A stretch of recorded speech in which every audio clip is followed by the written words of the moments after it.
Seamus Donahue, the host for Metaco Talks. I am the VP of Strategic Alliances at Metaco. And Metaco Talks is a weekly discussion, topical issues and thought leadership related to cryptocurrencies and digital assets. It's live stream conversation. It's meant to be interactive, so please ask questions in the Q&A and chat functions on Zoom. After this, the recordings can be found on our website and will also be available on YouTube, Apple, and Spotify. Please subscribe so you can join future events. And if you like what you hear, please leave a review. Today's discussion is the future of digital assets. We'll discuss the future of money and its diversity and the battle for public good. And I'm very pleased to have today our guest, Kalin Nicolov, who is the head of digital assets at SICPA. Welcome, Kalin. Thank you for having me, Seamus. Little correction, I'm head of digital currency for SICPA, but that's all right. My apologies, digital currency. Well, why don't we start there? I think we know who SICPA is because we're geographically not very far from you, both based in kind of the Lausanne area of Switzerland. But I don't think SICPA is a household name. It'd be great if you give a context of what the background is and why you are head of digital assets at SICPA. Digital currencies. It's all right. SICPA is a great company filled with very intelligent and bright people. And we essentially secure public goods in the space of currency, but also identity and value chains. We basically make it possible for nation states to have secure banknotes that are trusted by the population, but also secure exchanges and collection of excise duties and similar associated taxes. I think that it is in our culture and DNA not to be too out there and public. After all, we serve mostly governments, and it is not our role to be out there, whereas citizens need to have the comfort and security of interacting with their governments. So this is what we secure, this is what we do. And you have quite a long pedigree in the space. How long has SICPA been around, and what's the kind of evolution of the business?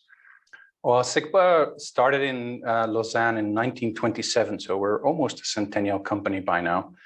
And we've gone through many decades and many S-curves in technology, shaping, mastering, and then serving the public on things that secure their livelihoods, but also their trust in what they share and what they have in common.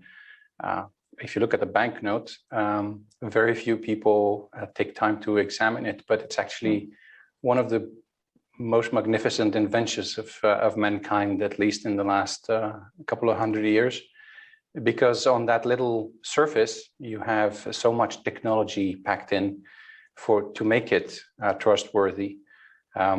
It's really impressive. Once you sort of cross the line and you understand a little bit more, it's truly impressive. People tend to forget that paper money itself is an innovative technology. Basically, we may see it as a growth industry now, which has no limits. But I think which is probably good for your business as well. So one of the topics is digital money. I mean, I think that's always slightly ambiguous because I have a Revolut account, as most people do, and for me, I hardly ever have any post-COVID any cash in my pocket. What for you is digital money, and is this something more radical? Is digital money, the way you look at it, something more radical than just electronic transfers? There are many ways to sort of look at this. There's quite a few angles.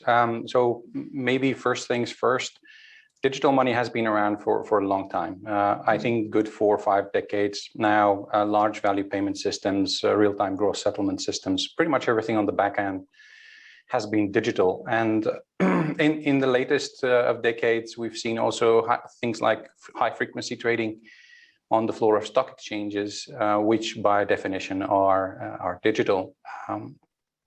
What's really interesting is that dematerialized money with various degrees of abstraction has been around also for decades. I mean, think about checks, cards, plastic in general, but also wearables and all things convenience that we've seen in the last couple of years. What's really interesting about digital money when we speak about the central bank domain is that it's sort of a meeting place or convergence of universal access, general availability, digital or dematerialized. And there is an interesting fork in the road where you have to sort of pick your choice. Do you go public or do you go private? Do you do central bank money or private bank money? Do you do digital cash or DM? Do you do Swiss francs or log in with Facebook? So it's quite an interesting space. I think the easiest way to describe the landscape of digital money these days is to speak about a minefield filled with rabbit holes, each of these offering the opportunity to get lost in opportunities. Proverbial rabbit hole. We're very familiar with that in the crypto space, of course.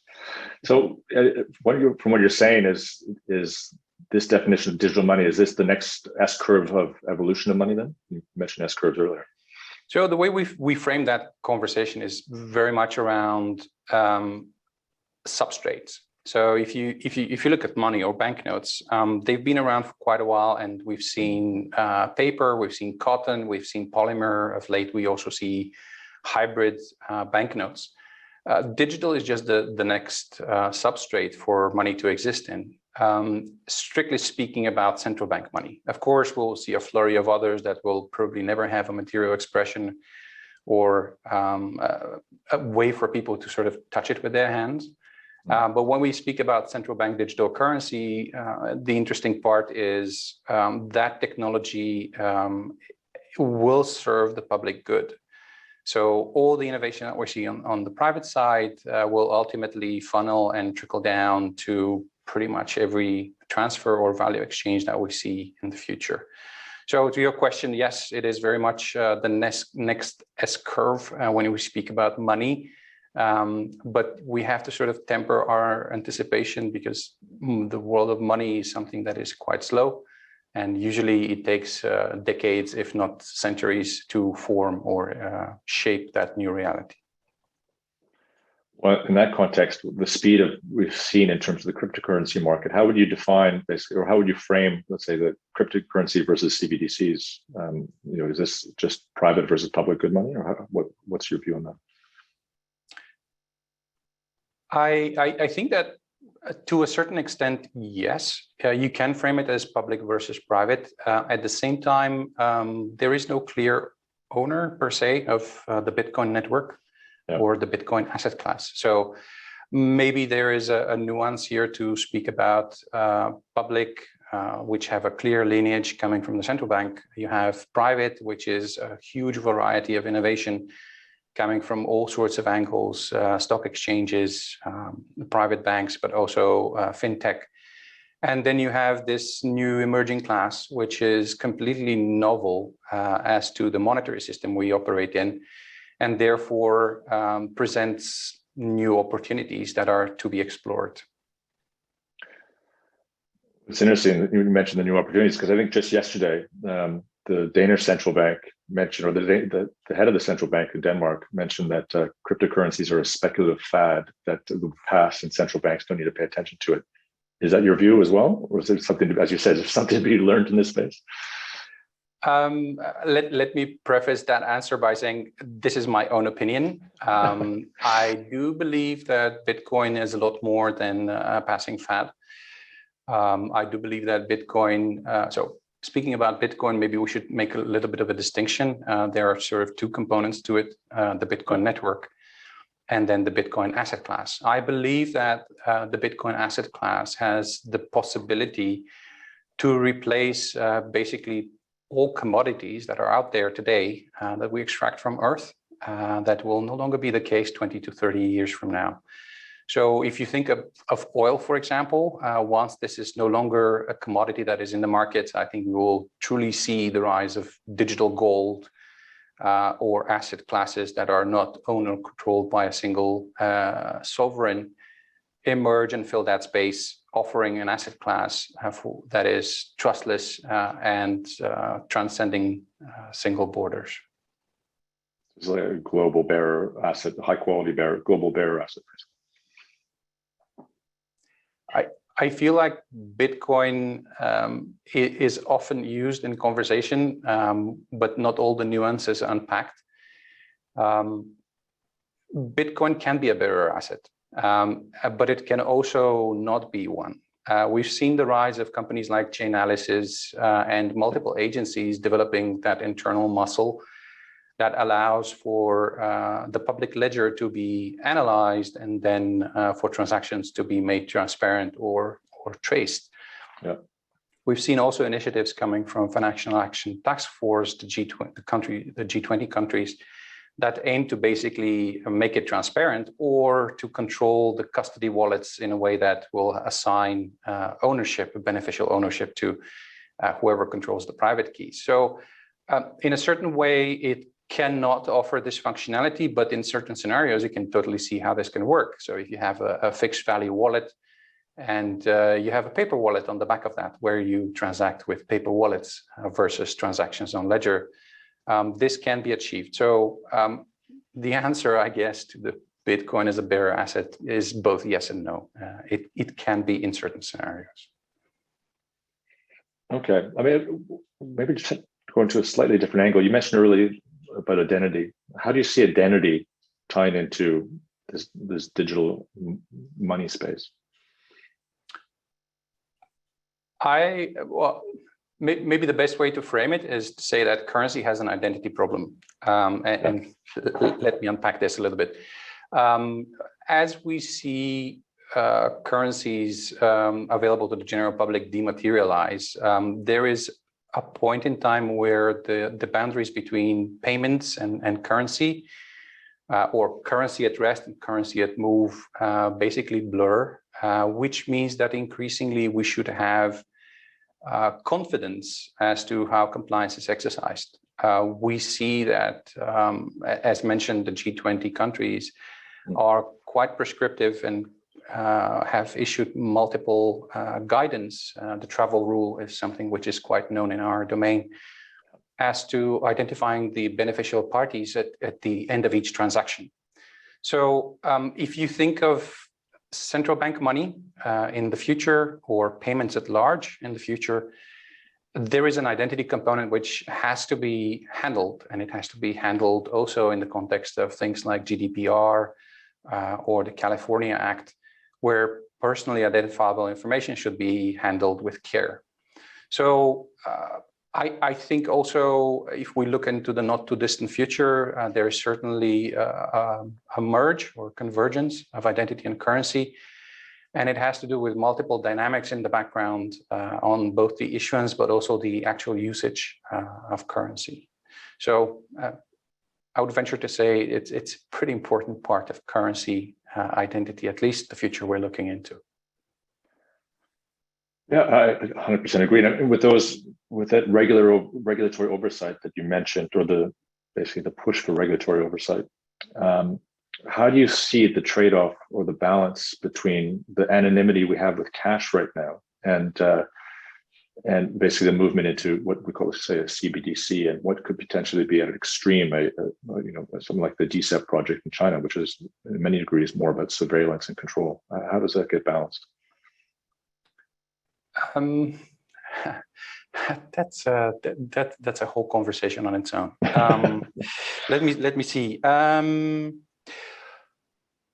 I think that one of the things that makes me most proud to work with the team that I work in, and also the larger community around me, is we were never afraid to tackle or to challenge the foundational nature of things.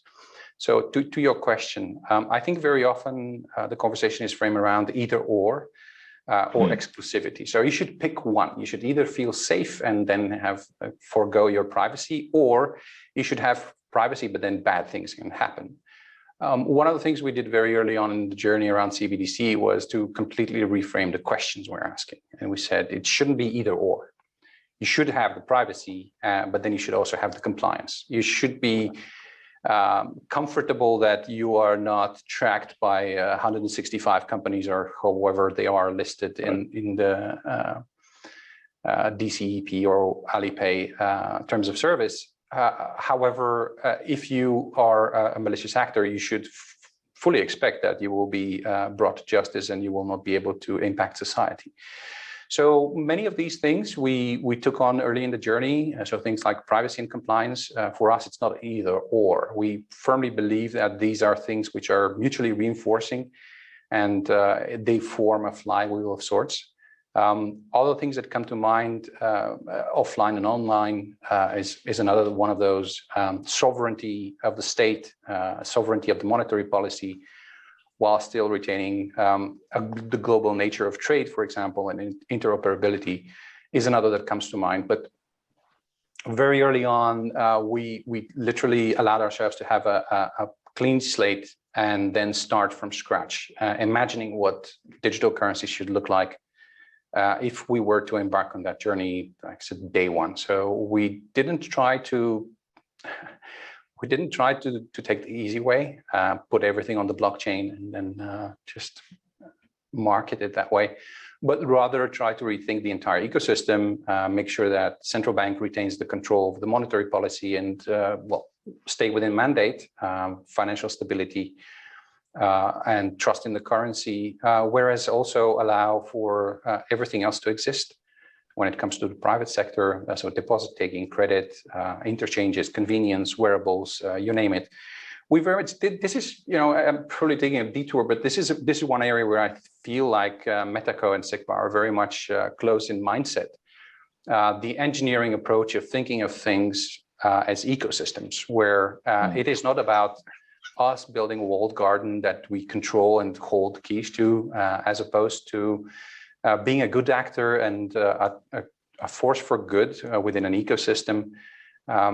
And very often people tend to speak about cash as something that is fading away. But before doing that, we took a good look at what cash and banknotes represent. And the reality is it's very much an ecosystem on its own. So we're moving into this new direction by challenging ourselves, but also challenging the conversation and reframing things around inclusive questions and inclusive answers.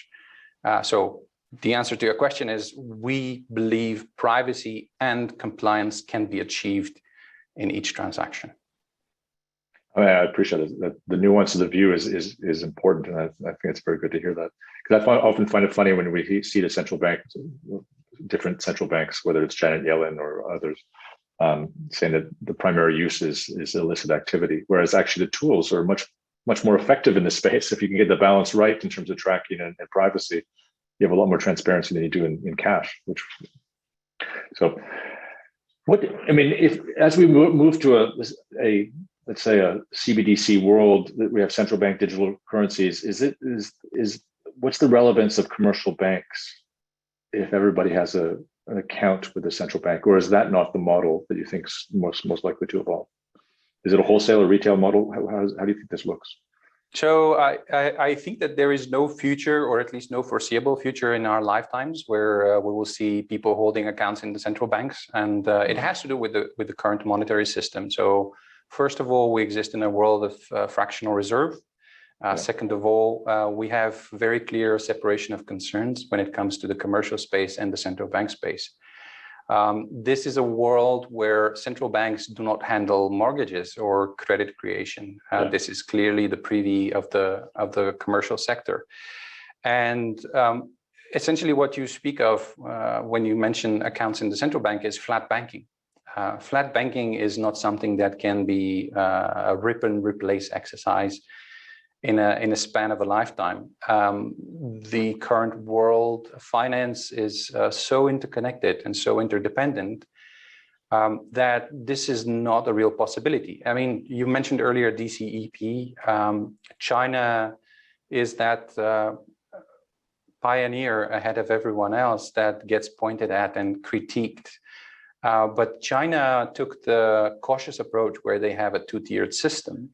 So the central bank essentially operates with a small group of tier one banks, and then cascading down, they make everything around currency holding or currency in a traditional sense, and also electronic payments possible. But the central bank is essentially removed or two layers apart from citizens. Very often in conversation where this pops up, I pull out this example and say, okay, can you ever imagine central bank having a call center answering calls about, I forgot my PIN code, or I'm actually late on that payment. Can you maybe postpone it 2 weeks into the future? The world we know today is very much one with very clear separation of concerns. Every central bank that has ventured into CBDC has basically agreed on key principles, and one of these principles is do no harm. Central banks have no intention, at least from my observations, to either cross the line into deposits, which is a funding line for commercial banks, or to offer products which may be competing. I mean, if you look at central bank money, it's a very high quality asset. It's not by chance that people flock to cash and they withdraw money, or the run on the bank happens and people exit into central bank money, because it is infinitely redeemable and also a high quality asset. So it's not a competition. I think the future is very much inclusive. Commercial banks will have to find new roles, and some of them are, it's not only limited to commercial banks. If you look at payment operators, the last one was, I think, 10 days ago or so, where you had SWIFT imagine their future, or challenge themselves to imagine the future. And even though they are the messaging backbone of the world of finance, they start speaking of things like identity provision. So I think that there is quite a lot of understanding to be had, quite a lot of conversations to be had before this whole opportunity that is ahead of us, the new S-curve, is truly materialized and people sort of find their new ways. What is really important in this transition period, I believe, is for these conversations to take place and for people to ask themselves, okay, if this is a reality and we have a future where the central bank provides wholesale money to stock exchanges and financial institutions, what would happen to all the actors there? How would the stock exchange function? Well, they will have instant settlement of all trades in central bank money. So what does that mean for a commercial bank? Well, it depends. What does that mean for a retail bank? Again, it depends. Do they have retail CBDC? Yes or no?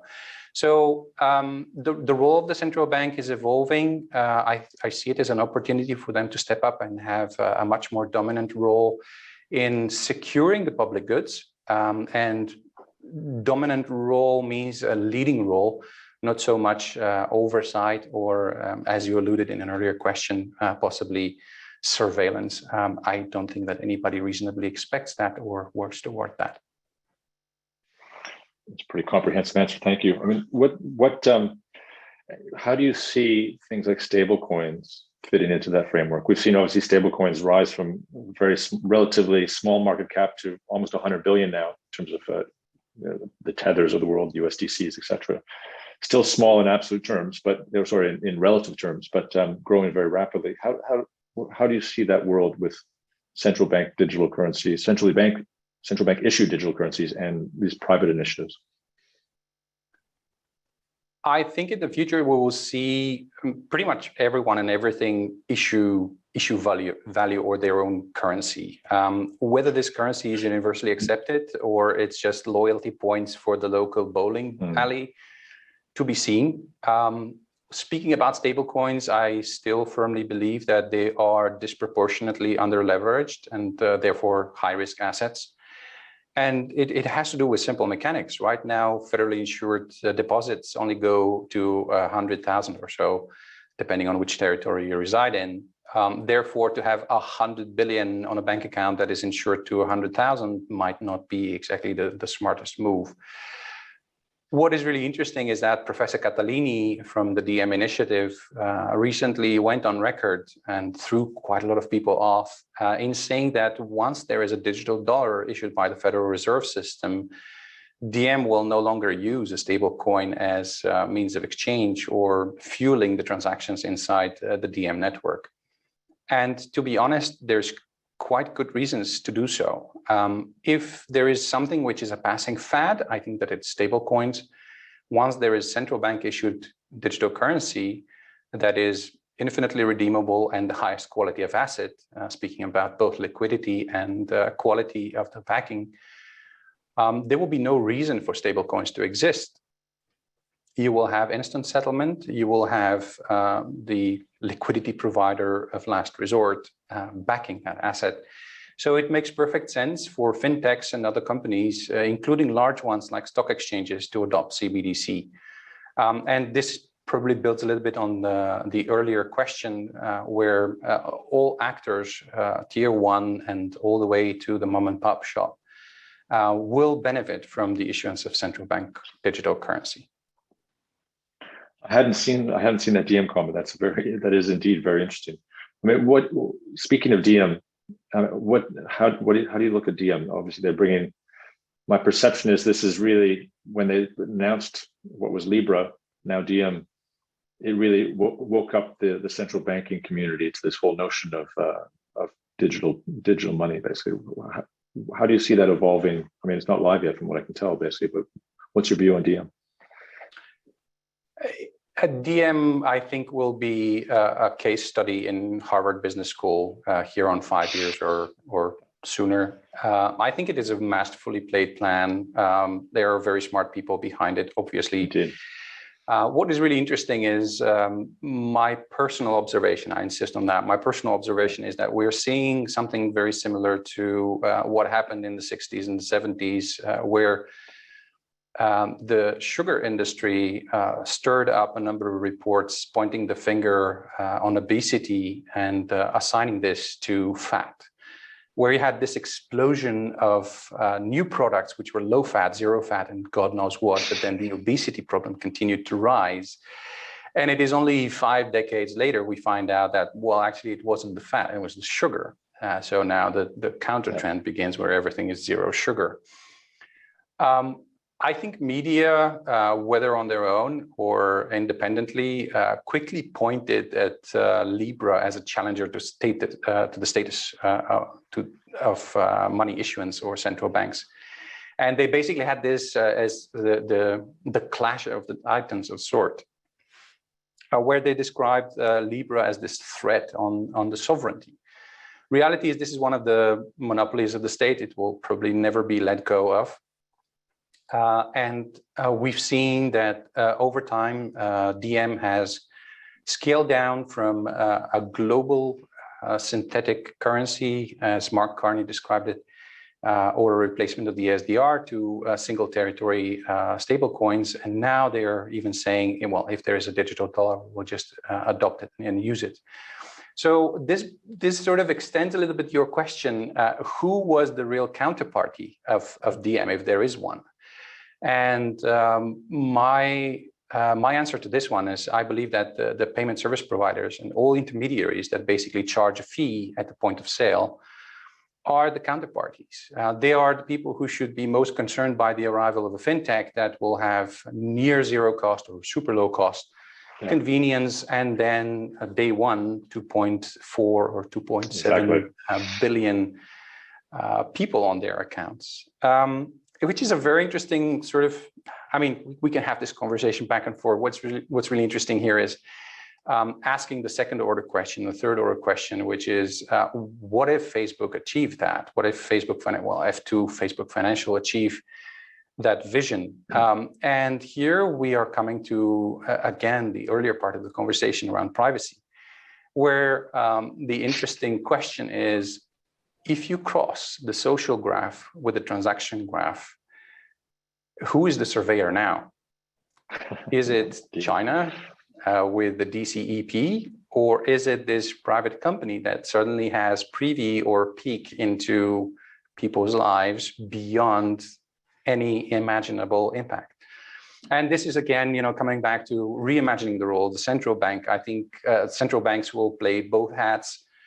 There will be, at times, an oversight entity that will make sure that there is no abuse of power when it comes to money or transactions. Sometimes there will be the innovators. They will be leading the way by issuing central bank digital currencies, retail or wholesale, most probably both. And it's a very, very interesting future from where I stand. I mean, you've raised some points there that could be a subject of another discussion altogether. Indeed, I agree. The Facebook one, as you say, the medium is not necessarily the story. Is basically they're potentially flattening the entire payment landscape, basically, right? Exactly. Particularly around the critical corridors. And everybody, if I look at Philippines, everyone's got a a Facebook account as opposed to a bank account, and they're probably all paying double-digit fees through these payment mechanisms. So it could be revolutionary, whatever the mechanism of value exchange is, basically. Well, we don't have much.